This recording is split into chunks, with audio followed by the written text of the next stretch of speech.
안녕하세요. 경제 읽어주는 남자 김광석입니다. 자리가 바뀌었죠? 오늘의 책인싸, 책을 통해 핵인싸를 모셔서 인사이트를 들어보자. 네, 김광석 본인 등판입니다. 오늘 저 대신 진행을 맡아주실 최희 아나운서님을 소개해드리겠습니다. 특별 MC로 오게 된 아나운서 최희입니다. 지금 YTN 라디오에서 장바구니 경제부터 거시경제까지 네. 경제 이야기 생생하게 전해드리고 있습니다. 네. 매일 오후 3시부터 생생경제 진행하고 있습니다. 네. 여러분 들으셨죠? YTN 라디오 생생경제 진행하시는 아나운서님이십니다. 진짜 내용 좋고요. 저도 지나다닐 때 그거 네. 보고 또 지난 것도 유튜브로도 보고 또 직접 출연도 몇 번 하셨잖아요. 그렇죠. 예, 예. 출연 열심히 하고 있습니다. 네. 왜 요즘은 그렇게 안 나와 오셨어요? 제가요? 너무 바쁘신가 봐요. 아닙니다. 예. 불러주시면 제가 무조건 여기 와주셨는데 네. 네, 조만간 또 YTN 스튜디오에서 예. 뵙도록 또 하겠습니다. 뵙시죠. 예. 네. 이제 진행권을 완전히 맡겨놓고 저는 초대 손님처럼 네. 하겠습니다. 네. 먼저 매년 이 경제 전망서를 내고 계시잖아요. 네.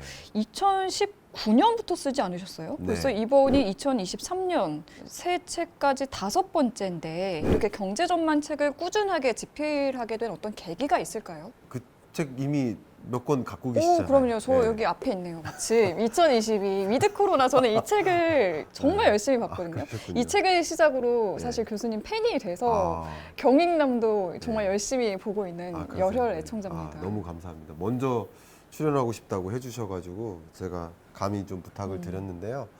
네, 저는 이제 그냥 잘 아시겠지만 백그라운드가 이제 경제연구원에서 시작을 했기 때문에 경제 전망을 이제 보고서로만 썼었죠. 그러다가 경제 전망을 대중들에게 알려드려야겠다. 이 속에서 경제를 그림 그리고 그 안에서 어떤 투자 포지션을 가져가고 혹은 기업 의사결정자들은 어떤 경영 전략을 취하고 뭐 정부도 역시 어떤 정책 방향으로 가져가야 될지 제대로 이 경제 현황을 먼저 들여다보고 움직여야 되겠다라는 그 메시지를 드리고자 네.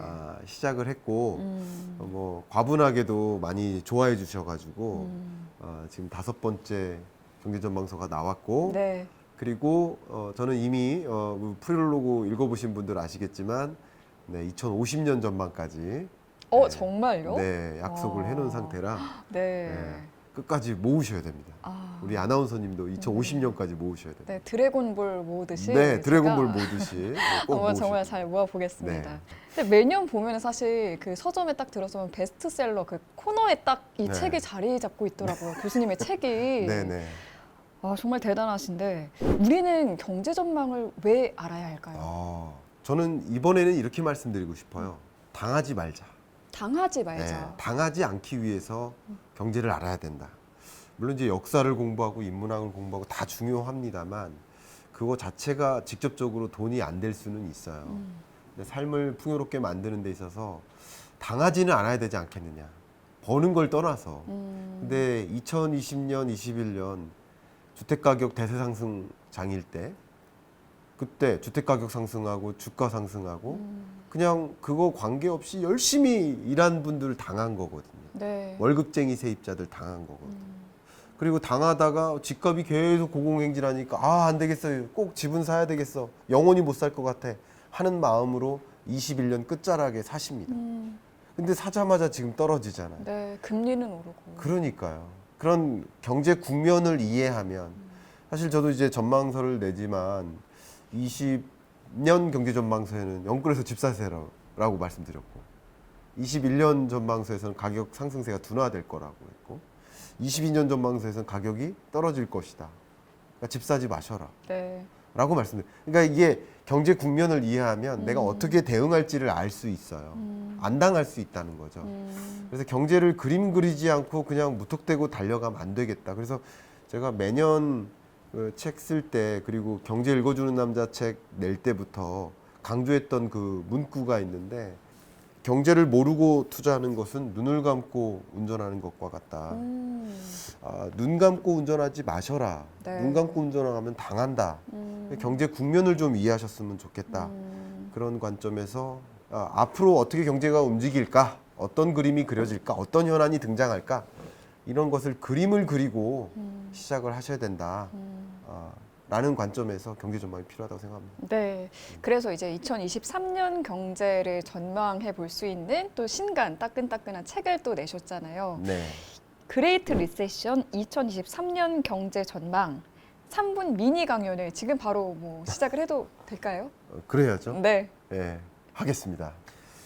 2023년 경제 전망을 좀 짧게 말씀드려 보면 Great Recession, 안 좋은 표현입니다. 대침체라고 볼 수 있겠죠.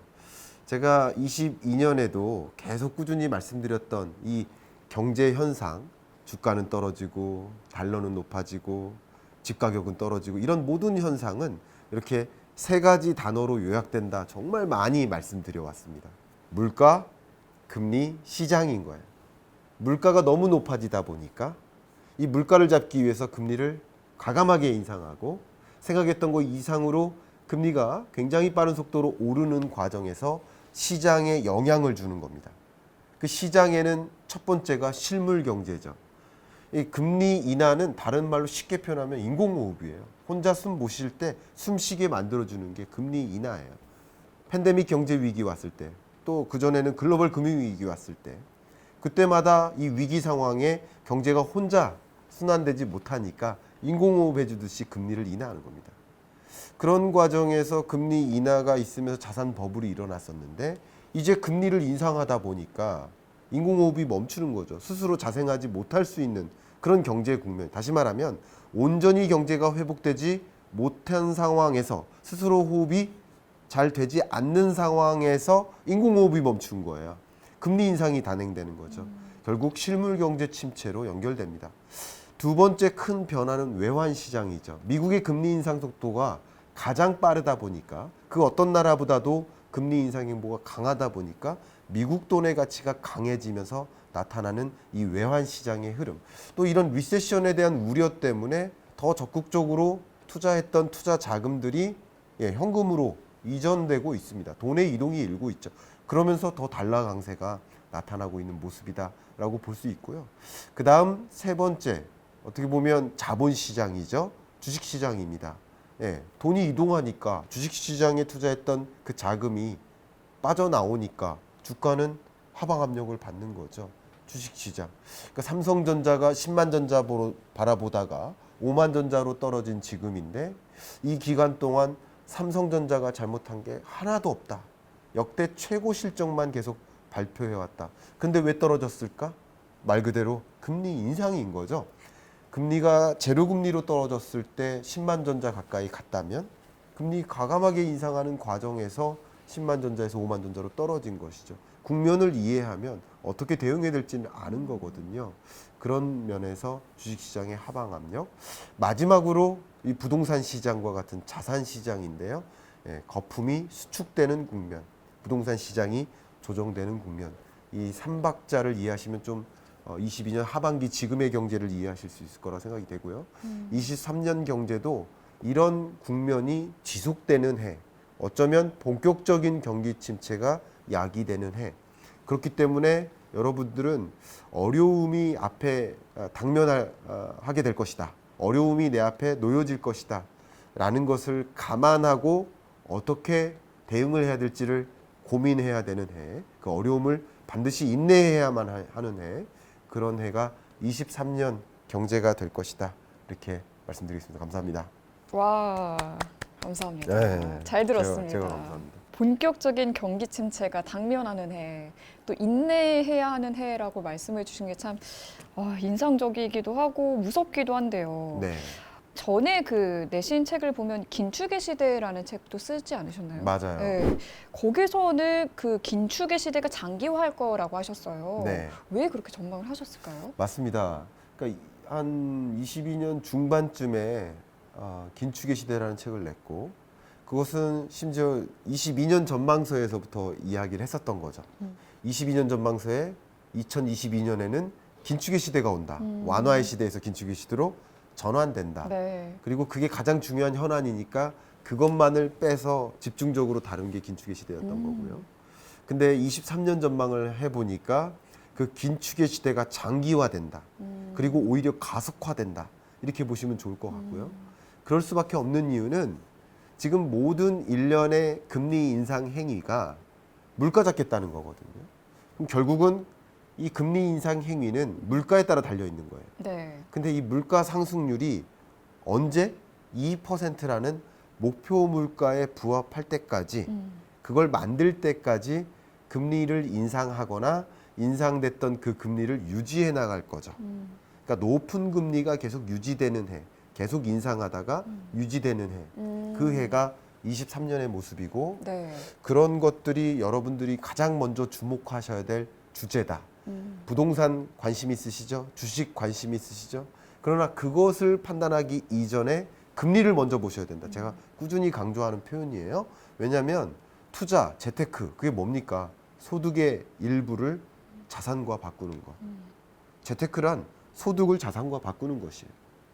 그러면 돈의 가치가 강해질 거면 돈을 들고 있는 게 좋죠. 그렇죠. 그래서 작년에 22년 전망서에서 계속 주식하지 마셔라. 22년은 주식할 때가 아니다. 현금 보유를 늘려라. 그렇게 조언을 드렸던 게 그겁니다.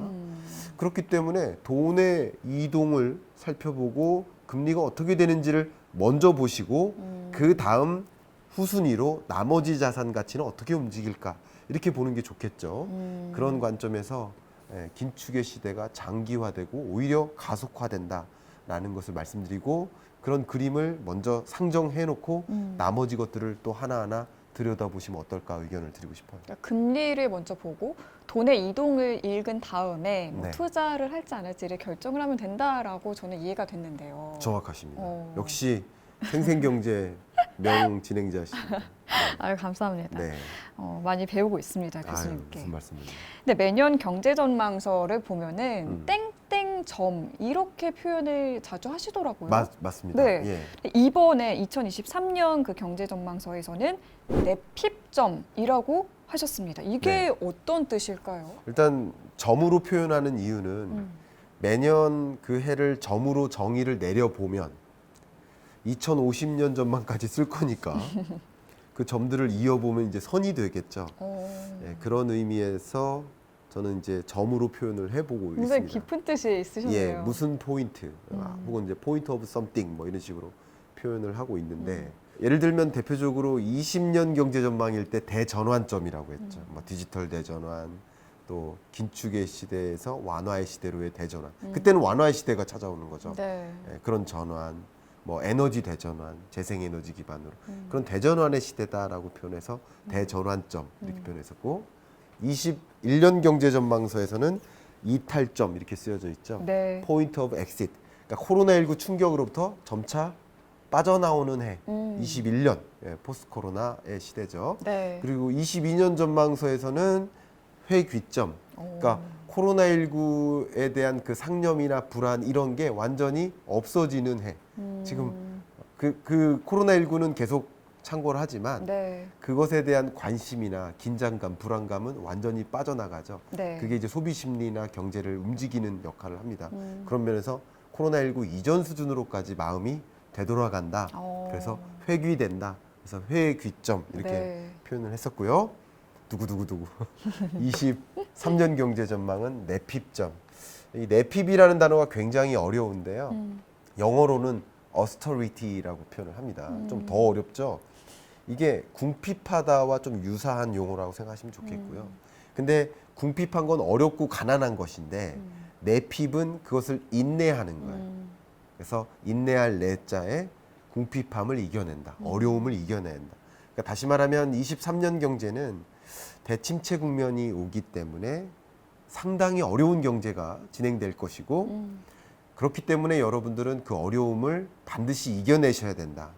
근데 이겨내시려면 여러 가지 것들이 필요할 텐데 제가 책 후반부에 이 어떤 인문학적인 이야기를 잠깐 합니다. 비머네스크 이야기를 하는데 그 비머네스크라는 엄청난 그 기록을 달성하게 된 그 근거, 계기 중에 하나가 동료의 조언이었어요. 그런 것처럼 여러분들께 제가 23년 경제는 이렇게 움직일 것이고 그래서 어떻게 대응하셔라라는 조언을 드림으로써 그 어려운 국면이 찾아오겠지만 인내하실 수 있을 것이다. 좀 인내해 주셨으면 좋겠다. 여러 가지 그런 의미로 내핍점 어려운 단어를 좀 선택했습니다. 2023년은 견디고 인내해야 하는 해라고 들리는데 벌써 네. 좀 겁이 납니다. 네. 도대체 어떤 시련이 기다리고 있을지, 얼마나 우리 경제가 어렵고 힘들지. 네, 그레이트 리세션, 네, 이게 아까 대침체라고 말씀을 네. 해주셨거든요. 네, 경기 침체가 지금 온다 안 온다 지금 벌써 막 말들이 막 나오고 있는데 네. 경기 침체 정말 본격화하는 걸까요? 네. 일단 2020년에 팬데믹 위기가 왔잖아요. 경제가 움푹 빼었었죠. 그리고 경기가 나름 회복되는 국면, 그래서 이탈점, 회귀점. 회귀되다가 전쟁이 터졌죠. 네. 그래서 사실은 코로나19 이전 수준으로 온전히 돌아오지 못했어요.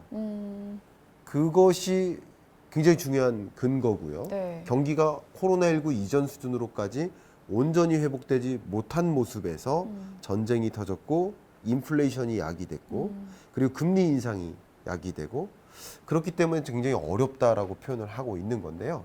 경기 침체는 이런 겁니다. 금리가 올라가죠. 금리가 올라가면 자연스럽게 기업들은 어떨까요? 투자도 안 하고 네. 고용도 줄이겠죠. 그겁니다.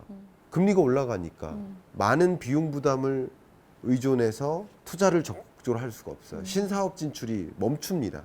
가장 대표적인 예가 또 경기 침체가 올 것 같으니까 또 투자를 안 하기도 해요. 애플이 얼마 전에 증산 계획을 철회했었죠. 네. 왜 그랬겠습니까? 경기 침체가 오니까 증산하면 다 재고로 쌓일 거야. 과거에 봤던 거랑은 시나리오가 바뀐 거예요. 그래서 증산 계획을 철회하면서 주가가 또 한 번 무너진 적이 있었죠. 얼마 전입니다. 네. 마치 그런 것처럼 예상했던 것보다 수요가 일어나지 않을 것 같다라는 경기 침체를 예감하는 기업들의 움직임도 있겠지만 그리고 이런 높은 금리를 부담하고 높은 수익성을 만들 수 있는 그런 투자처가 상대적으로 줄어요. 그러니까 투자가 위축되는 겁니다. 신사업 진출이 위축돼요. 신제품 개발이나 신제품 생산이나 생산 설비를 증대하거나 이런 것들이 다 줄어들어요. 그럼 자연스럽게 어떻게 될까요? 고용이 위축되죠. 고용 시장이 위축되면 여러분들의 평균 소득이 줄어드는 겁니다. 그럼 소득이 줄면 당연히 소비도 줄죠. 소비하고 싶지가 않죠. 네. 자, 그런 국면에서 당연히 기업들은 투자하기가 더 어려워지죠. 이 악순환이죠. 이래서 경기 침체가 오는 것이고요. 더군다나 이 소득이 안 줄더라도 어떤 분들은 나 고자산가야 하지만 자산 가치도 조정되는 국면이기 때문에 의외로 소득이 아니라 자산을 가지고 소비 지출 많이 하시는 분들도 계십니다. 그런데 중요한 것은 자산 가치가 떨어지면 소비 심리가 위축돼요. 예를 들면 돈이 많은 고자산가도 200억 뭐 주식 투자를 하고 있어요. 근데 이게 쪼그라들어 가지고 뭐 190억이 됐어요. 10억 손해 봤어요.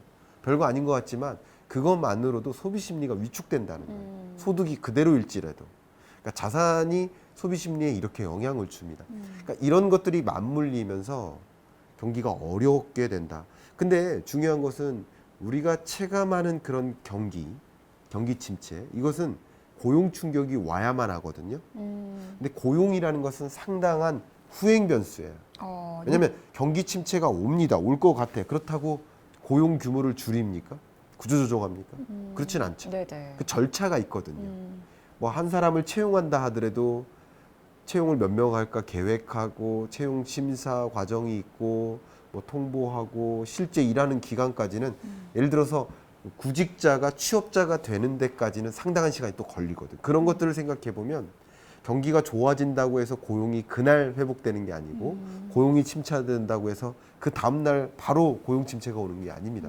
그래서 후행 변수라고 많이 하는데 그래서 고용 침체가 당장 온 건 아니라서 체감하는 경기는 그렇게 악화되진 않은 상황인데 네. 이 고용 침체가 같이 맞물릴 때 말 그대로의 경기 침체가 야기되는 거죠. 그래서 소위 경기 후퇴 국면에서 경기 침체 국면으로까지 전개되는 그런 과정, 그게 23년이다 이렇게 볼 수 있겠습니다. 그렇군요. 근데 지금 미국에서는 최근에 고용 지표가 조금 안 좋게 나오지 않았나요? 그러면은 미국은 경기 침체가 지금 오고 있는 건가요? 고용 지표도 굉장히 많잖아요. 뭐 네. 실업수당 청구 건수라든가 뭐 그밖에 여러 가지 지표들이 있는데 음. 그런 것들이 시그널이죠. 고용 지표가 안 좋아지는. 근데 아직도 완전 고용에 가까운 3%대의 실업률을 유지하고 있기 때문에 네. 또 그렇기 때문에 다른 말로 해석해 보면 금리 인상할 여지가 많이 남아 있는 거예요. 그래서 금리 인상을 가속화하는 거예요. 실질적으로 코로나19 충격 이후에 22년 전망서에서도 말씀드렸듯이 백신 보급이 불균형했었어요. 네네. 그래서 미국이나 선진국을 중심으로 백신이 많이 보급되다 보니까 선진국들만 나름 회복됐어요. 근데 신흥계독들은 그렇지 않아요. 그러니까 미국이 가장 대표적인 예이고 미국은 위드 코로나 선언하고 먼저 경제가 회복되던 그 국면에서 이 물가 상승이 오니까 전쟁이 닥치니까 금리로서 대응을 할 수가 있는데 다른 나라는 아직도 인공호흡 필요한데요라고 하는 거예요. 그러니까 금리 인상 속도가 차이가 나요. 그런 것들이 일련의 여러 가지 경제 현상을 만드는 거예요. 가장 대표적인 게 킹달러를 만드는 거죠. 그런 현상. 결과적으로는 경기 침체가 오겠습니다만 미국 전망치도 계속 하향 조정되고 있죠. 페드의 전망에 따르면 22년 미국 경제가 0.2% 성장한다. 그러니까 이것은 굉장히 낮은 성장세고요. 네. 그 낮은 성장세 0%대에 가까워 거의 0 혹은 마이너스도 자칫 잘못하면 이루어질 수 있다라는 얘기잖아요. 이건 경기 침체죠. 경기 침체가 지금 당장 닥친 것이고 고용은 후행적으로 나올 것이기 때문에 그런 것들은 여러분이 23년에 더 받아들 것이다. 여러 가지 고용 지표들이 안 좋게 나오는 시그널들이 나타나지만 실제 실업률 그 자체, 실업자가 늘어나고 취업자가 줄어드는 그 현상 그 자체에는 조금 더 있다가 보게 되실 것이다. 23년 초중반이라고 볼 수 있겠습니다. 네. 그러니까 지금 곳곳에 균열이 조금씩 벌써 일어나고 있는 듯한 그런 조짐들이 나타나고 있는 것 같은데요. 네. 2022년은 인플레이션 시대라고 매번 강조를 하셨잖아요. 맞아요. 저는 물가가 참 궁금합니다. 지금 네. 장 보러 가기가 네. 너무 겁이 나요. 지금 네. 주부님들도 엄청 장 보러 가서 뭐 요리하고 반찬 만들기 너무 힘들다 이렇게 말씀하시는 분들이 많은데 물가가 2023년에는 좀 안정이 될까요? 참 말씀드리기가 어려운 것 같은데요. 물가 상승률은 조금 안정화되는 추세지만 물가는 안정화되기 어렵다. 무슨 말이죠? 이렇게 말씀드려 볼게요. 일단 우리가 주목하고 있는 뭐 연준이 얘기하고 있는 아니면 뭐 이코노미스트나 아니면 전문가들이 이야기하는 그 물가는 사실은 물가가 아니라 물가 상승률이에요. 그 지표 그렇죠. 숫자를 몇 말하는 퍼센트. 거죠? 그죠. 그러니까 물가 상승률이라는 그 개념 자체가 전년 동월 대비 얼마나 상승했나. 그게 지금 예를 들면 6.3% 상승하고 뭐 5.7% 상승했다. 이 얘기가 그게 물가 상승률이에요. 근데 이 물가 상승률은 고점을 찍고 떨어지는 구간이고요. 23년은 더 떨어집니다. 더 떨어지지만 네. 그게 2%는 올라가 있는 2%를 상회하는 수준에서 떨어지는 수준. 네. 그러니까 물가 상승률이 여전히 높다라고 느끼는. 그러니까 우리나라의 목표 물가가 2%니까 2%보다 높은 수준에서 계속 맴돌고 있는 흐름. 2% 밑으로 떨어지기는 어려운 흐름. 그렇기 때문에 여전히 고물가 시대라고 볼 수 있겠습니다. 고물가 시대라는 그 단어의 정의가 2% 목표 물가를 상회하는가. 그리고 정말 인플레이션 심각하다라고 볼 때는 보통 통상적으로 학계에서는 4%를 상회할 때 이렇게 되는데 22년 말까지는 4%를 상회할 가능성이 높고요. 23년에는 그래도 4%를 밑도는 수준으로까지 떨어질 수는 있지만 여전히 2%를 상회하는 그런 수준의 고물가 시대는 유지된다라는 거고요. 그 물가 상승률이 아니라 제가 여러분께 드리는 이야기는 물가죠. 물가는 여전히 3% 오르든 4% 오르든 여전히 전년보다는 오르고 있는 모습이다. 네. 그래서 물가는 오르지만 물가 상승률은 떨어진다. 이렇게 말씀드릴게요. 그러나 경제를 진단할 때는 물가 상승률을 보셔야 됩니다. 네. 그게 언어예요. 경제가 어렵다고 느껴지시는 이유는 그 언어 자체가 그 이코노미스트들의 언어와 교감이 안 돼서예요. 그래서 제가 그런 걸 친절하게 설명드리려고 노력하는 거예요. 그러니까 이코노미스트들은 물가 상승률 가지고 얘기하는데 네. 받아들이는 사람은 물가로 받아들이니 아니 물가 상승률이 뭐가 떨어졌단 말이야. 물가 계속 오르고 있는데 그게 맞다 이거죠. 예, 그래서 물가 상승률을 주목하시고 결국 물가 상승률이 2%가 될 때까지 금리 인상 행보나 금리 높은 금리를 유지하는 그런 액션이 취해질 것이다. 이렇게 보시면 올바르게 경기를 진단하는 것이 될 것 같습니다. 그럼 내년까지도 금리는 계속 오르겠네요. 그렇습니다. 일단은 23년 중반까지는 다만 물가 상승률이 떨어지잖아요. 그런 구간, 그러니까 4%를 넘는 수준에서 어쨌든 조정되는 국면이잖아요. 그런 국면에서는 금리 인상 속도는 주춤해질 수 있어요. 그러나 예를 들면 자이언트 스텝에서 베이비 스텝으로 전환할 수는 있어요. 그러니까 완화하는 정도지. 금리 인상 속도를 조금 주춤하는 네. 거지 여전히 인상하는 기조고 23년 중반쯤이면 특히 물가 상승률이 조금 안정화돼요. 예를 들면 4% 정도까지 떨어져요. 네. 그런데 금리는 4%를 상회해요. 이 크로스되는 구간이 있죠. 이 정도 즈음의 상승 속도가 급격히 둔화됩니다. 그때부터는 아마도 이 변곡점이라고 볼 수 있는데 금리를 동결해 나갈 가능성이 높죠.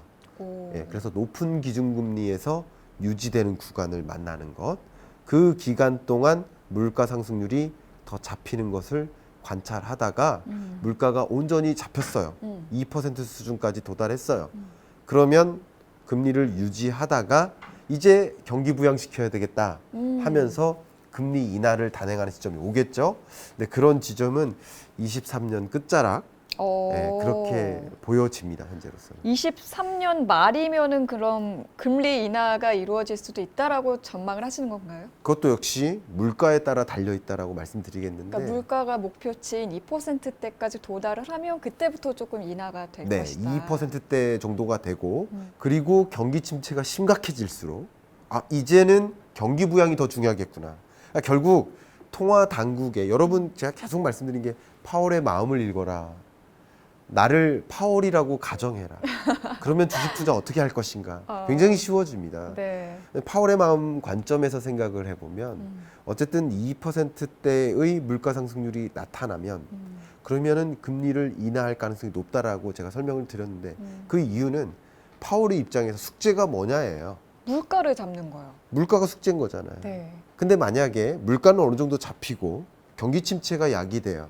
그러면 얘는 이미 토끼를 잡았으니까 뭐를 잡아야 됩니까? 이제 경기라는 토끼를 잡아야 되죠. 그걸 위해서 달려갑니다. 그게 뭐죠? 인공호흡이죠. 금리 인하죠. 인하. 그러니까 그런 것을 생각해 보면 물가가 어느 정도 잡히면 그때부터 금리 인하를 단행해서 경기 부양을 시키겠다. 이게 제롬 파월의 마음입니다.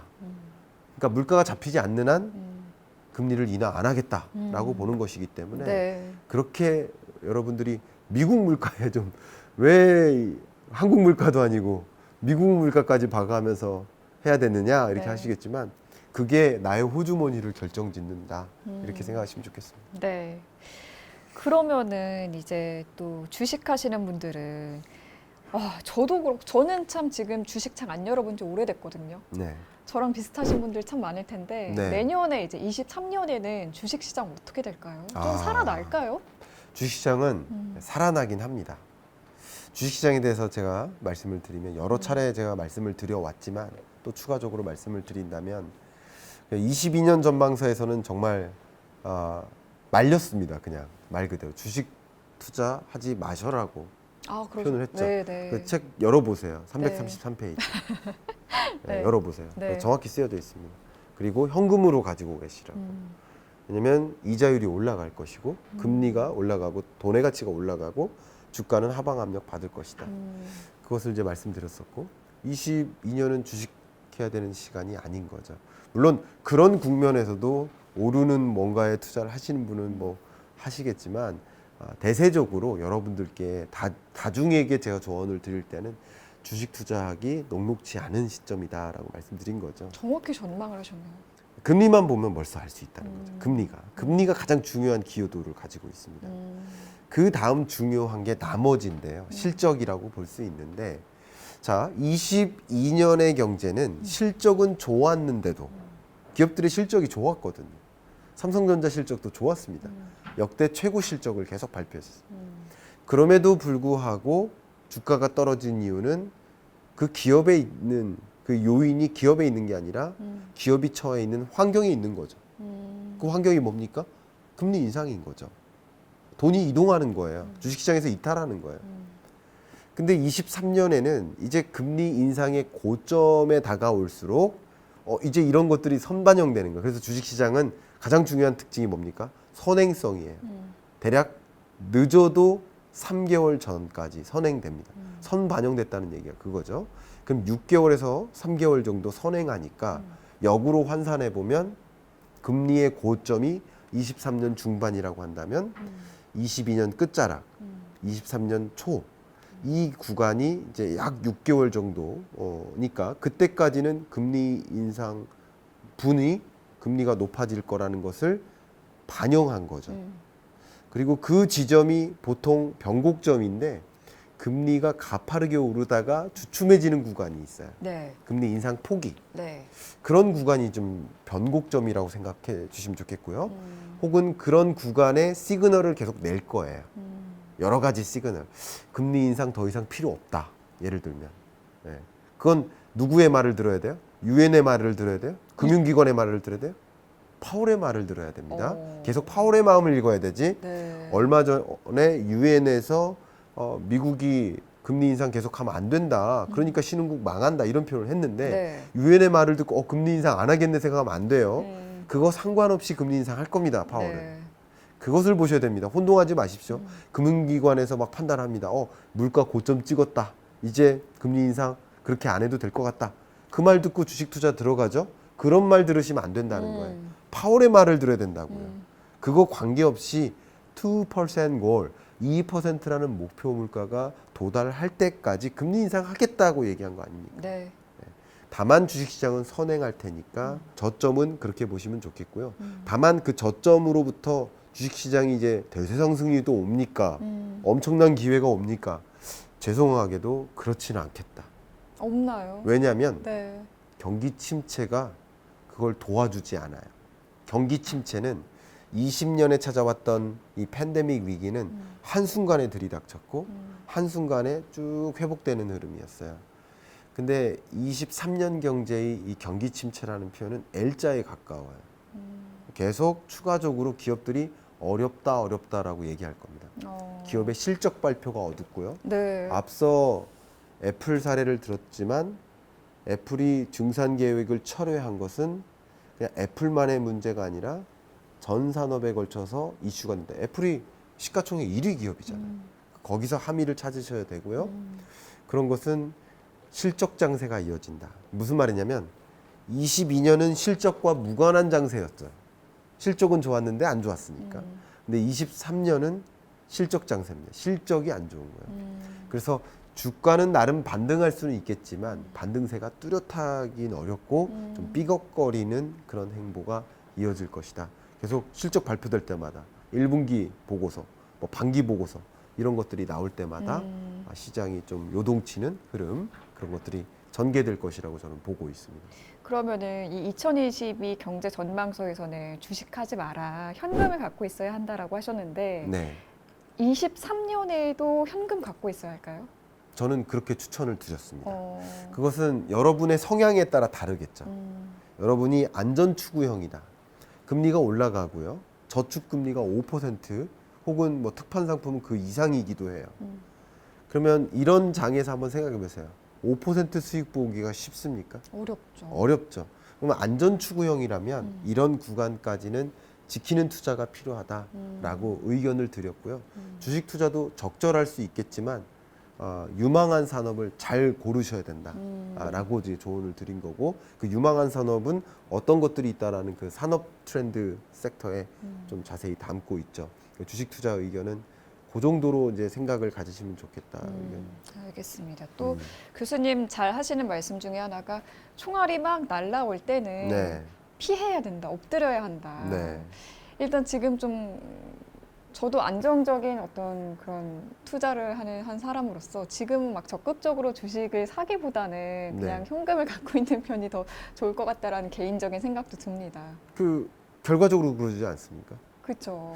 제가 여러분들께 계속 똑같이 말씀드리는 것은 부디 코끼리 뒷다리에 매달려 계시지 마셔라라는 얘기입니다. 여기 뒤에 화면에 이 그림이 있잖아요. 네. 제가 굉장히 좋아하는 그림이에요. 이 책을 보고 있으면 이게 내 앞이 가려지는 것 같지만 사실은 이 경제 전망서를 통해서 멀리 내다봐라 이 뜻이에요. 미래를 보셔라라는 뜻이에요. 네. 전 그런 의미고요. 혹은 저 맨 끝에 있는 그림에서처럼 책을 통해 책에 벽에 둘러싸여 있지 말고 벽 뒤를 좀 보셔라 이런 뜻이고요. 이 사파는 제가 굉장히 좋아하는 작가의 그림인데요. 네. 이 사파는 23년 전망서 이 앞부분에 10페이지 정도 그 정도에 있습니다. 그러니까 책에 올라타셔라라는 것이고 책에 올라타시면 모든 것이 내 발 아래 보이듯이 한다라는 표현입니다. 제가 드리고 싶은 이야기는 코끼리 발톱을 보고 있어요. 코끼리 뒷다리에 매달려 가지고 코끼리가 그렇게 생겼다고 생각할 거예요. 뒷다리처럼. 코끼리가 뒷다리처럼 생기지 않았죠. 전체를 못 보기 때문이에요. 매달려 있다 보니까 발톱만 봐요. 많이들 우물 안에 들어가 가지고 그냥 주식 차트만 보고 있는 거예요. 그 주식 차트가 앞으로 이 주가가 올라갈지 떨어질지 알려주지 않습니다. 이 주가의 흐름은 우물 밖에서 결정돼요. 우물 밖을 보셔야 되죠. 우물 밖을 나오셔야 되죠. 밖이 지금 비가 오는 장세인가 아닌가 국면을 정의하셔야 된다는 거죠. 그런 관점에서 제가 그렇게 꾸준히 조언을 해드렸었던 것이고요. 특히 전망서를 본다는 것은 바로 그런 의미입니다. 우물 밖을 나오시고 정상에 올라가면 멀리 깊게 보입니다. 정상에 올라가지 못하면 내 앞에 요거밖에 안 보이는 거죠. 그래서 여러분이 전망서를 좀 보시고 오늘 이 이야기를 또 들으시고 좀 멀리 좀 내다보시고 국면을 정의하시고 아 이런 국면은 내가 이렇게 하면 되겠구나 라고 좀 의사결정하시면 어떨까? 이제 주식 시장에 대해서 이야기를 나눠봤는데 그럼 네. 부동산은 어떻게 전망을 하시나요? 여러분들이 정말 이 부동산 시장에 관심이 많이 있으세요. 특히 끝자락에 매달리신 분들, 그러니까 21년 중후반에 지금 집 못 사면 난 정말 계속 상대적 박탈감을 느낄 것 같다 네. 하신 분들이 뒤늦게 올라타셨는데 올라타자마자 내려간 거 그런 매물을 갖고 계신 분들, 그런 내 집 마련자 굉장히 큰 고통이 있으실 텐데 예, 부동산 매매 가격에 대해서 제가 말씀드릴 때 이 가격은 죄가 없다. 그리고 가격이 오르는 게 좋은 거고 떨어지는 게 나쁜 거다. 이게 아니고요. 또 떨어지는 게 좋은 거고 오르는 게 나쁜 거다. 이것도 아닙니다. 왜냐하면 그것은 취해진 입장에 따라 다른 거죠. 이것은 옳고 그름이 아니라 선호라는 거죠. 네. 생각해보세요. 집을 가진 자는 올랐으면 좋겠고 그렇죠. 집을 안 가지는 자는 내렸으면 좋겠는 거지 오른 게 좋은 거고 떨어진 게 이건 아니라는 거예요. 그렇기 때문에 부동산 정책이라는 관점에서도 부디 가격 정책을 하지 마십시오라고 의견을 드리고 싶어요. 가격을 올리려고 떨어뜨리려고 노력하지 마십시오. 이 말씀을 드리고 싶어요. 부동산 가격은 시장에 의해서 보이지 않는 손에 의해서 결정되어지는 것이지 정책으로 그것을 조정하다 보면 반은 좋고 반은 싫은 거죠. 그게 좋은 정책이 아닙니다. 부동산 정책은 주거 안정 대책이에요. 이 국토교통부에서 나오는 부동산 정책들 그 보고서 이렇게 보도자료로 다 받아보세요. 뭐라고 쓰여져 있는지. 민생 안정, 주거 안정 방안 이렇게 써 있어요. 네. 주거 안정 방안이어야 되지 주택 가격 상승 방안이 아니어야 됩니다. 주택 가격 하락 방안이 아니어야 됩니다. 정책에 대해서 제가 한 가지 좀 그렇게 말씀드리고 싶어요. 좀 엉뚱한 방향으로 정책을 단행하는 게 아닌가. 핵심이 뭔지를 보시라는 거죠. 주거 불안이 심각한 계층들이 있고 특히 깡통 전세와 같은 이런 엄청난 현안에 둘러싸인 분들이 네. 많이 계신데 지금 정말 심각하죠. 그렇죠. 그 현안을 뒤로 하고 가격 상승, 하락 누구의 표를 얻을 그거 좋은 방식이 아니라는 것을 먼저 말씀드리고요. 부동산 매매 가격에 대해서 제가 여러 가지를 말씀드리는데 금리 거시적인 관점에서 보아도 금리가 떨어질 때 집값이 오르는 거예요. 다른 말로 자산 버블이죠. 풍선을 부는 겁니다. 풍선이 두꺼워지는 거죠. 이게 20년, 21년의 모습입니다. 그리고 23년 부동산 시장 전망 해놓고 땡땡 해놓고 그 부제가 거품 수축이라고 썼어요. 그 거품이 쪼그라드는 과정이에요. 거품이 형성된 이유가 금리 인하 유동성이었으니까 그 요인이 빠져나가는 과정인 거죠. 그래서 집값이 떨어지는 국면이고 22년 지금 하락률이 더 떨어지고 있어요. 하락률이 더 하락하고 있습니다. 그러니까 마이너스 0.1% 수준에서 그 밑으로 더 떨어져 마이너스 0.2% 수준으로 하락세가 더 강화되고 있고요. 심지어 이것은 감히 말씀드리면 초입에 해당된다. 부동산 조정기의 네. 초입에 해당된다. 이렇게 말씀드리겠고요. 기본적으로 23년에 그 하락폭이 더 커질 겁니다. 그것은 주식시장은 선행하지만 부동산 시장은 동행한다라고 보시면 좋아요. 동행성이 강합니다. 왜냐하면 금리가 올라가면 매수자의 마음을 흔들어요. 금리가 올라가면 같은 돈을 빌려야 대출 받아야 이 집을 살 수 있는 그 매수자들의 경우에는 이거 계속 지난해는 1억 빌릴 때 이자를 20만 원만 내면 됐는데 이제 40만 원을 내야 돼요. 부담이 커지고 부담만 커지는 게 아니라 20만 원은 내가 여력이 있지만 40만 원은 여력이 없는 거예요. 주택을 구매할 여력이 축소돼요. 그리고 주택을 구매할 여력이 있는 자들도 의사가 줄어들죠. 그 매수세가 꺾이고 현재 주택가격 전망 CSI라는 지표가 있습니다. 한국은행에서 발표하고요. 경제전망서에 그 지표 중요하게 다뤘습니다. 그 지표가 이 통계를 작성한 이래로 가장 낮아요. 그러니까 매수 의지가 굉장히 약화됩니다. 네. 근데 금리의 고점에 오르면 더 떨어질 거라는 거죠. 그렇겠죠? 지금보다. 그렇게 생각해 주시고 매도세는 강하게 만들죠. 지금 계속 떨어질 것 같으니까. 매도자 입장에서는 이제 투자자들 입장에서는 더 불안한 거죠. 하루빨리 팔고 싶은 거죠. 그렇죠. 다주택자들, 투자자들 많은 부채에 의존해서 이 집들을 갖고 있는데 특히 갭 투자자들 이들이 이렇게 가지고 있는데 계속 금리가 올라가니까 이자가 불어요. 눈덩이처럼 계속 불어요. 그러다 보니까 상환 부담이 늘고 네. 집값은 실제 조정되는 것 같고 이 경매로 내놔도 낙찰도 안 되고 유찰되고요. 그리고 낙찰되는 가격도 계속 떨어지고요. 계속 불안한 거죠. 그래서 빨리 매도하고 싶은 마음. 그래서 금매, 경매 이런 것들이 계속 시장에 나타나는 모습이죠. 네. 이게 조정되는 국면을 보여주는 실물 경제에서 확인할 수 있는 근거고요. 거래가 완전히 줄어들죠. 거래 절벽 현상, 공인중개사무소가 줄고 이런 것들이 그 시그널들인 거죠.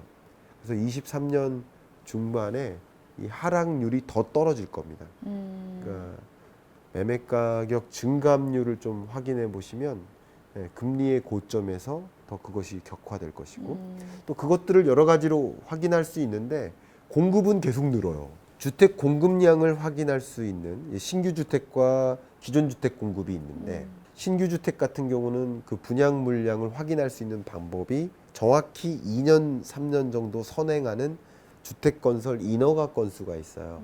쉽게 말하면 이 건설 회사가 분양 사업 하고 싶다. 그럼 먼저 국토교통부 가서 인허가를 받아요. 그 건수가 있겠죠. 네. 네, 그겁니다. 그게 정확히 1년 후의 경제를 부동산 시장, 2년 후에 부동산 공급을 확인할 수 있어요. 신규 네. 분양을. 근데 그게 계속 떨어지다가 반등하기 시작했어요.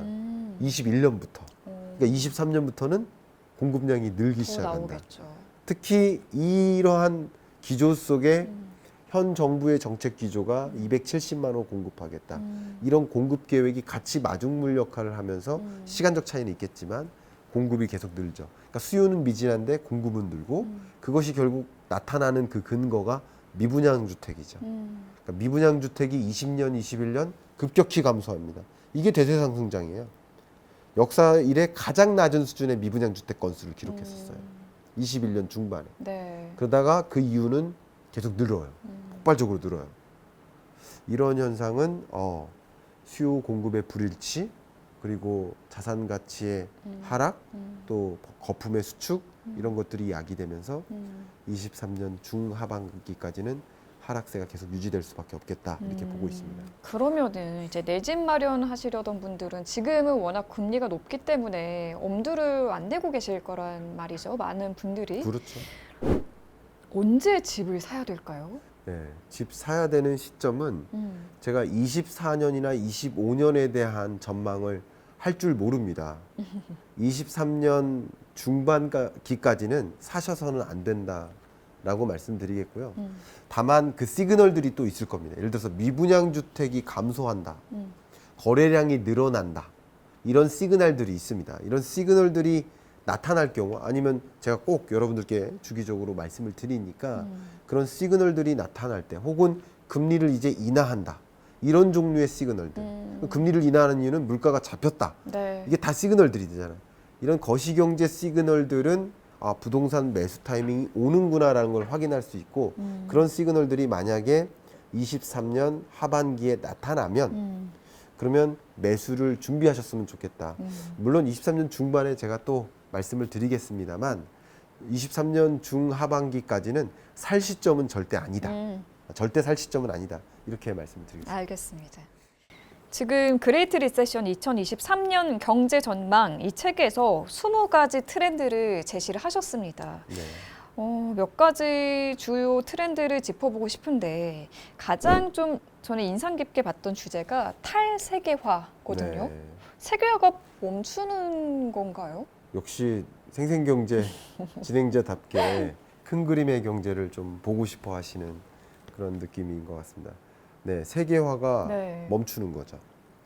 사실 세계화의 상징이었던 것이 1990년대에 러시아의 맥도널드가 입점하면서 그게 마치 세계화의 상징, 그러니까 민주주의, 자본주의, 미국의 상징이 소련, 당시 소련에 입점하는 모습, 그게 상징이었어요. 네.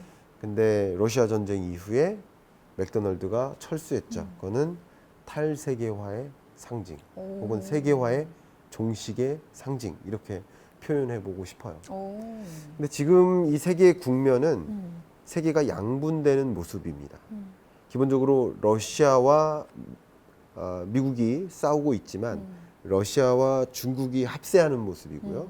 그리고 러시아, 중국을 중심으로 한 주요 우방국들이 하나의 그룹핑이 되고 네. 미국, 유럽, 또 한국, 일본, 뭐 호주, 뉴질랜드 이런 서방 국가와 친한 이런 나라들의 또 우방국 간의 결합. 그래서 세계가 둘로 쪼개지는 흐름. 이게 어쩌면 탈세계화가 아닌가 생각이 되고 탈세계화가 원래부터 이루어지고 있었는데 특히 금융위기 이후로 그런 것들이 이루어지고 있었어요. 왜냐하면 세계화라는 것은 기업들 입장에서는 나가는 게 유리한 거예요. 그죠? 나가는 거. 나가서 사업하고 나가서 기업 경영하고 이게 세계로 나가서 그렇죠. 네. 공장을 중국으로 옮기고 이게 세계화의 모습이죠. 근데 공장을 미국으로 들어보내라. 유러피언 국가들도 우리나라도 리쇼링 정책이 핵심이죠. 네. 이런 식으로 세계화가 둔화되고 있던 흐름 속에 코로나19를 만났고 전쟁을 만나면서 이게 드러나진 겁니다. 그러면서 전쟁까지 등장했기 때문에 대놓고 세계가 양분되는 모습이고 여기에 또 한 가지 인플레이션 감축법. 미국이 인플레이션 감축법에 여러 가지 내용들이 있지만 하나가 중국산 소재, 부품 쓰면 우리 전기차 보조금 안 줄래? 라는 이런 내용들이 또 세계를 양분케 만들어주는 것이고요. 또 한 가지는 유럽 같은 경우도 탈러시아, 그러니까 에너지를 러시아에 100% 의존하던 이런 나라들이 탈러시아 100%가 아니라 0%로 만들자. 러시아로부터 의존도를 완전히 줄여나가자. 그러면서 스스로 자립화하고 다른 나라로부터 에너지를 수입하자. 이게 양분되는 모습인 거예요. 여기에 또 한 가지 더 붙는 것이 IPEF의 출범이죠. 거대 경제 권역이 형성되는 거죠. 그러면 이제 미중 간의 패권 전쟁이 이런 식으로 전개되는 과정이고 이 과정 속에서 이 탈세계화는 굉장히 중요한 기업의 과제가 됩니다. 다시 말하면 시장을 잃거나 더 큰 시장을 얻거나 그겁니다. 그죠? 결국 이 우리가 하나의 동맹국으로 형성하는 그 IPF 참여국들이나 이런 나라들로부터의 수출 기회라든가 혹은 공급망 확보 이런 기회는 있지만 중국이나 러시아 혹은 그 우방국들로부터의 공급망 혹은 수출 기회는 줄어들겠죠. 네. 그러니까 경영 전략이 굉장히 중요한 시점이라고 강조하겠습니다. 너무너무 중요하고요. 결국 잃는 것이 있겠지만 얻는 것을 더 많이 가져가는 전략이 필요할 것 같고요. 공급망이나 신시장 개척이나 여러 가지 면에서 네. 굉장히 중요한 현안이 될 것 같고요. 특히 이 IPF 출범과 관련해서 그 과정에서 이루어지는 뭔가의 골을 세팅하는 과정이 있어요. 주요 어젠더가 공급망 그리고 인플레이션 완화 그 밖에도 그린 딜 같은 게 있어요. 그래서 이산화탄소 감축 이런 것들이 하나의 어젠다인데 어젠다를 세팅할 때 한국에게 유리한 그런 어젠다를 세팅하는 것도 굉장히 중요한 정책적인 외교적인 과제가 될 것 같고 그러니까 탈세계화라는 문제가 정말 한두 가지 문제가 아닐 것이다 이렇게 생각이 되고 그 과정에서 기회가 되는 산업이 있고 또 위협이 되는 산업도 있을 거죠. 그런 것들도 좀 구분하시면서 이런 세계화, 탈세계화 이런 전혀 달라지는 국면임을 정확하게 그 분기점임을 이해하면서 이런 경제를 읽어 나가신다면 훨씬 더 도움이 될 거라고 생각합니다. 정말 말씀하신 것처럼 기업들은 그럼 벌써 이미 세계가 이렇게 양분화되고 재편되면서 거기에 맞춘 새로운 전략들을 다 짜놨겠죠. 지금 굉장히 분주한 상황일 것 같은데. 굉장히 분주합니다. 많은 기업들이 지금 공급망 문제로 굉장히 어려움을 겪고 있습니다. 비축분을 확보하지도 못했는데 비축분을 지금 확보하자니 강달러가 문제고 사들이는 비용이 너무 비싼 거예요. 공급망은 막혀 있고 이게 굉장한 문제인데 더군다나 이 세계가 양분되면 극단적으로 우리나라가 100% 마그네슘을 중국에서 사오고 있어요. 97.7%의 요소를 중국에서 사왔죠. 리튬, 그 밖에 신재생에너지 산업을 일으키기 위한 중요한 소재들, 전기차에 들어가는 핵심 소재들, 이런 것들 전량 중국 혹은 중국 우방국에 의존하는 것들이 굉장히 많아요. 그럼 어떻게 됩니까? 공급망을 선제적으로 전환시켜야겠죠. 어떤 나라로? IPF 참여국으로. 호주라든가. 그 밖에 다른 나라도 좋습니다. 몽골도 좋습니다. 예를 들면. 몽골이 우리한테 좀 우호적이긴 하지만 물론 러시아와 중국의 압박으로 어떻게 움직일지도 관찰을 해야 되겠지만 광물 자원이라든가 식량 자원을 확보해 나가야 할 그런 필요성이 있겠다라고 강조하겠습니다. 네. 지금 또 에너지가 난리잖아요. 세계적으로 네. 에너지 대란이 있고 지금 유럽은 굉장히 또 이제 겨울이 오고 있으면서 네. 더 힘든 상황이 펼쳐질 것으로 예상이 되는 상황인데 네. 2022년 경제 전망에서 ESG에 투자하라고 그렇게 강조를 하셨습니다. 네. 교수님께서. 네. 에너지, 재생에너지 산업 관련해서 투자 의견도 또 많이 주셨는데 네. 탄소 중립은 이제 조금 미뤄지는 걸까요? 너무 좋은 질문을 주세요. 이 생생경제에서 정말 많은 전문가분들과 대화하고 하다 보니까 네. 저보다 더 풍부한 이런 지식을 아유, 확보하시는 아닙니다. 것 같습니다. 네. 여러분들도 생생경제 많이 애청해 주시길 부탁드리고요. 그렇습니다. 이 기후 위기 혹은 에너지 위기가 찾아오다 보니까 고민을 좀 했었어요. 근데 석탄 발전을 다시 돌리기 시작했거든요. 20년 동안 멈춰있던 석탄 발전소를 다시 돌리기까지 했습니다. 그럼 탄소 중립의 후퇴죠. 네. 가장 많은 이 이산화탄소를 발생시키는 그 영역이 이 석탄 발전, 화석 발전이거든요. 근데 그걸 다시 돌아갔으니까 탄소 중립의 후퇴죠. 근데 탄소 중립의 후퇴라고 생각하지만 이것은 기후 위기 혹은 에너지 위기 상황이니까 일시적인 후퇴를 선택한 거예요. 원해서 선택한 게 아니라 어쩔 수 없이. 에너지 위기라는 그 엄청난 과제가 당면되어 있으니까 천연가스 공급 닫겠다고 그걸 에너지 무기화라고 하잖아요. 에너지를 무기화하고 천연가스 공급을 완전히 차단했는데 그럼 어떻게 합니까? 일단은 살아남기 위해서 석탄 발전을 돌리는 것이지 영원히 탄소 중립 후퇴가 아니라 탄소 중립을 이제 없었던 일로 가져가는 게 아니라 그래서 오히려 제가 책에다가는 탄소 중립의 일시 후퇴가 있지만 일보 후퇴가 있지만 2보 전진을 그리고 있어요. 구체적인 얘기를 말씀드리긴 좀 시간이 걸리겠지만 EU 같은 경우는 EU의 Repower EU라는 에너지 개혁 정책을 발표합니다. 비슷해요. 미국의 인플레이션 감축법 이거하고 비슷해요. 그러니까 이름은 인플레이션 감축법인데 이 감축법 안에 들어가 있는 상세한 내용은 재생에너지 산업을 적극적으로 육성시키겠다는 뜻이에요.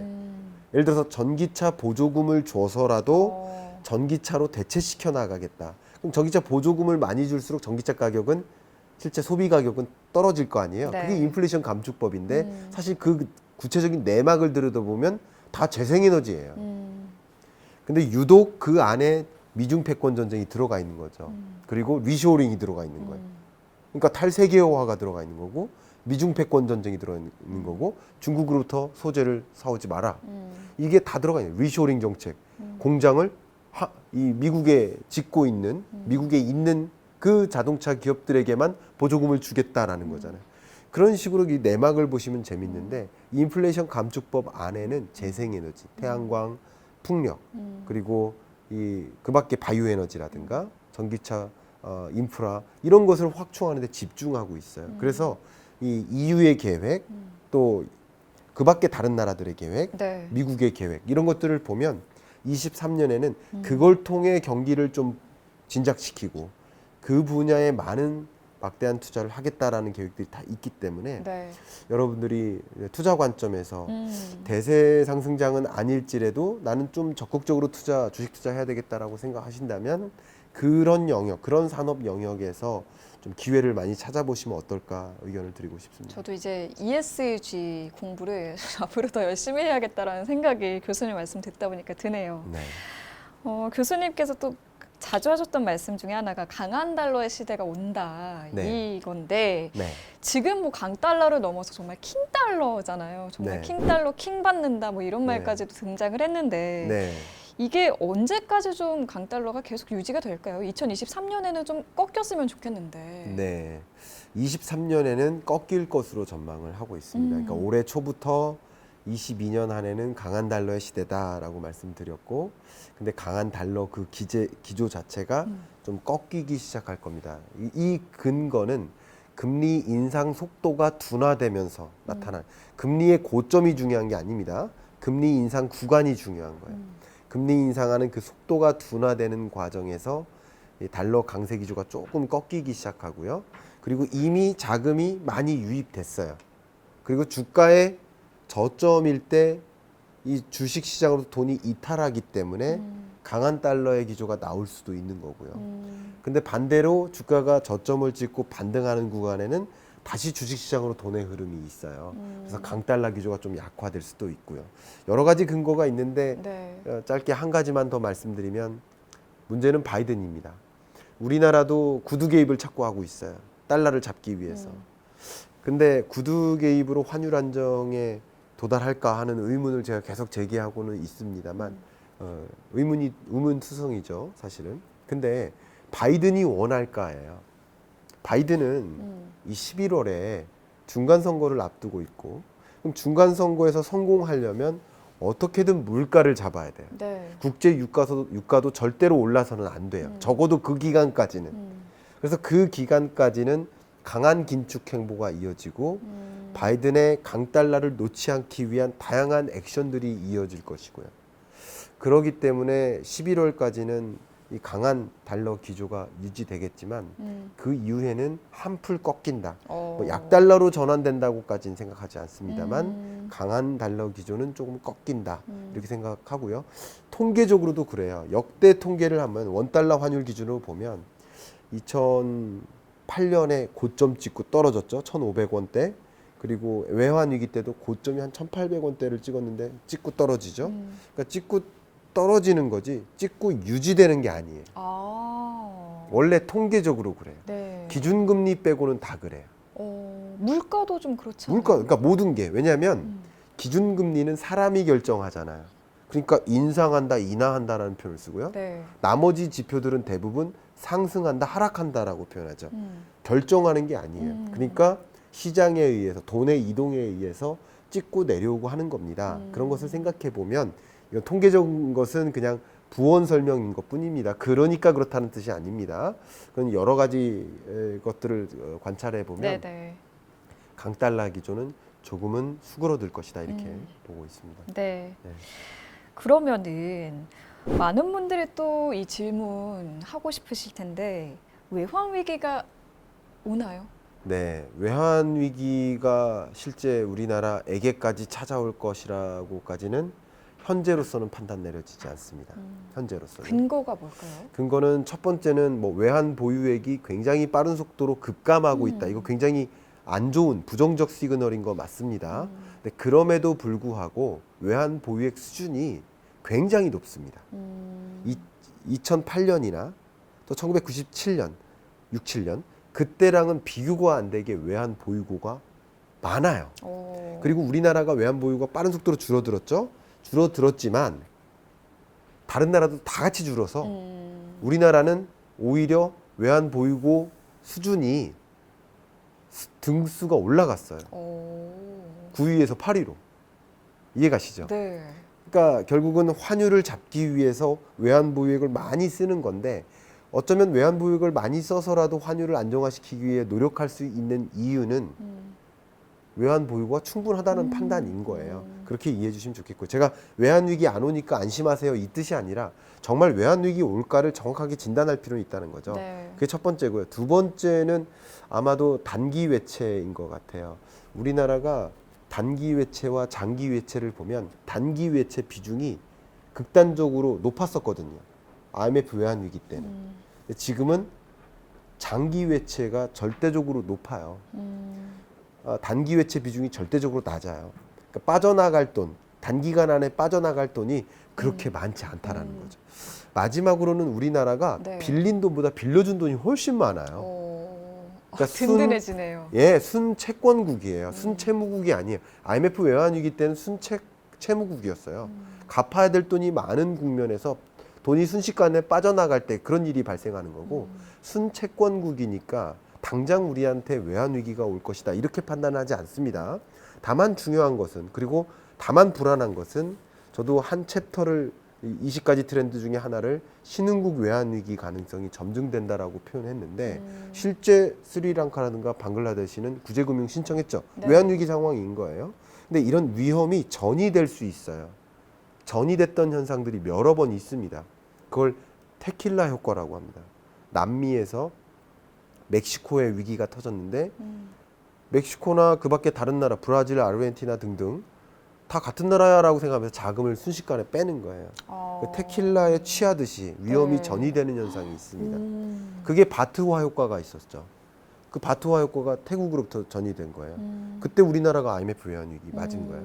그래서 지금 우리나라 자체만 보면 외환 위기 가능성은 좀 희박해 보이지만 주변 여러 신흥국들이 좀 위기 상황에 놓여 있기 때문에 네. 그 위험이 우리한테도 전개될 수 있다라고 가정하고 대응 전략을 미리 갖춰 나갈 필요가 있지 않을까 생각을 하고 있습니다. 사실 저희 그 외환 위기 IMF 때도 터지기 전에는 이제 정부가 계속 괜찮다, 뭐 위기가 아니다라고 말을 했기 때문에 사실 지금도 우리 정부가 괜찮다 하잖아요. 근데 지금은 그때와 달리 확실한 좀 근거가 있기 때문에 네. 좀 그렇게 막 우려할 정도는 아닌 것 같네요.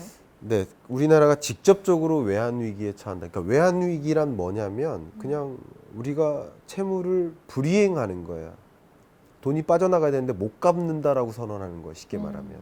혹은 못 갚으니까 IMF로부터 돈을 빌려다가 갚아주는 방식이에요.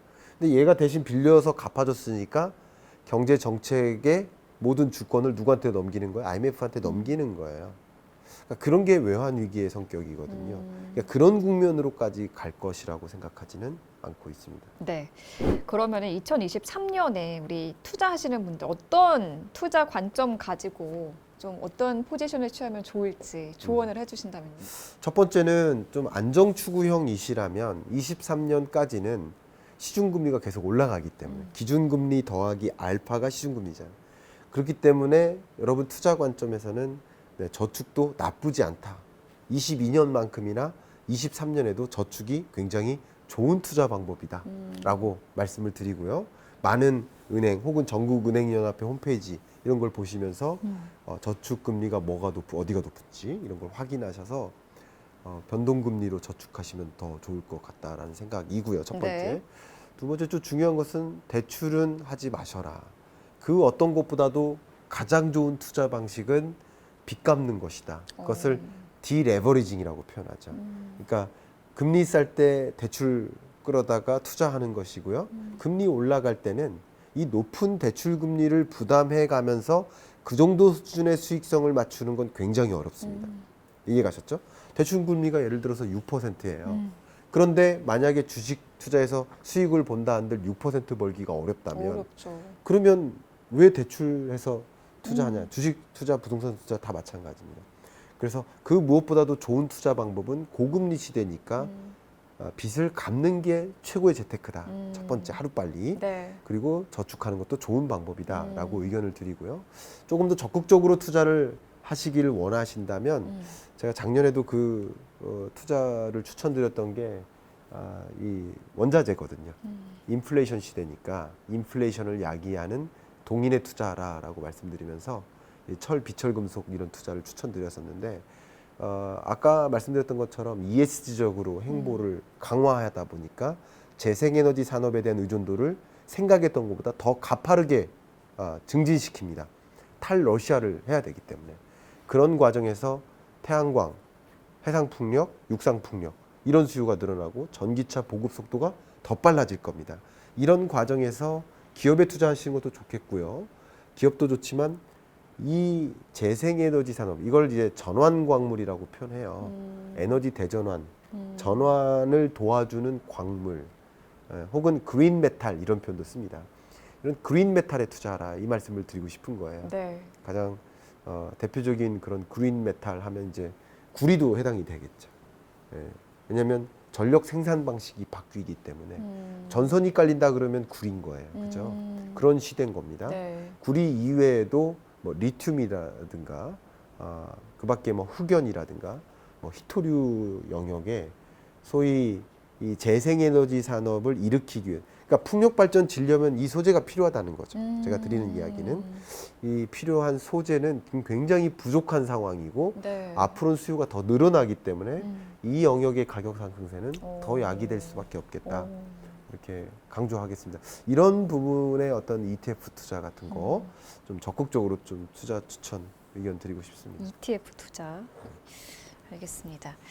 또 시그니처 질문이 네. 있죠. 네, 최위가 생각하는 김광석 할까요? 하십시오. 오늘 좀 띄워주시면 해보겠습니다. 최위가 생각하는 김광석은 키다리 아저씨다. 키다리 아저씨. 네. 예, 키다리 아닌데. 네. 정말 지금 뭐 하루가 다르게 급변을 하고 있잖아요. 우리나라 네. 경제뿐만 아니라 세계 경제가 네. 정말 아침에 자고 일어나서 뉴스를 보기가 두려울 정도로 막 이곳저곳에서 막 경제 이슈가 빵빵 터지고 있는데 이런 상황에서 도대체 어떻게 이 경제 흐름을 읽고 대응을 하면 좋을지 굉장히 사실 어렵거든요. 네. 근데 교수님이 약간 키다리 아저씨처럼 이 길을 좀 안내를 해주시는 것 같아요. 네. 그래서 길을 좀 밝혀주시고 네. 나침반의 그런 역할을 해주시기 때문에 어. 정말 든든한 그런 키다리 아저씨라고 저는 표현을 하고 싶습니다. 너무 과찬이시고요. 마음에 드시나요? 예, 너무너무 감사하고요. 뭐 키다리는 아닌데 여기 이 책 위에 올라가 있을 뿐이라고 생각해 주시면 좋을 것 같습니다. 네. 너무 감사한 편입니다. 네. 네. 앞으로도 키다리 아저씨로서의 역할을 좀 잘 해주셨으면 좋겠고요. 네. 지금 또 새 책을 내셨잖아요. 2023년 경제를 전망하는 이 책을 통해서 좀 강력히 전달하고 싶은 메시지가 있다면 네. 이거를 좀 10글자 안짝으로 네. 이내로 표현을 해주신다면요? 네. 항상 똑같은 표현입니다만 변화에 투자하라 입니다. 변화에 투자하라. 23년 경제도 만만치 않게 무궁무진한 변화가 전개됩니다. 그 어떤 변화가 전개되는지를 반드시 이해하고 그걸 내 발밑에서 전개되는 것처럼 훤히 들여다보다시피 그렇게 들여다보시면 좋겠다. 그러면 그 시대를 정확하게 볼 수 있고 코끼리 떼 수십 마리가 횡단하는 모습을 산 정상에서 확인하시고 돈이 어디서 어디로 이동하는지를 확인하신다면 어떻게 투자해야 되고 어떻게 경영해야 될지 답이 충분히 나올 거라고 생각합니다. 네. 나에게 경제란? 모든 것 모든 것이요? 예, 지금 온통 머릿속에 95%가 경제밖에 없는 것 같아요. 뭐 그렇게 살아가고 있고요. 또 보통 특히 이제 기업 강연 가면 사람들이 놀라는 게 아니 어제 새벽에 발표된 그 숫자가 업데이트되어 있는 강의 교환을 보시는 거예요. 오. 저는 그렇게 정말 그렇게 하루하루 달라지는 그런 것을 다 반영해서 여러분들께 또 알려드린 역할을 하고 있기 때문에 경제 모든 것. 경제 전망은 뭘까요? 아, 교수님께 있어서. 나에게 경제 전망이란 음. 안티에이징이다. 오. 이렇게 생각을 합니다. 제가 자주 쓰는 표현인데요. 노년층은 과거를 논하고 중년층은 현재를 논하고 청년층은 미래를 논한다.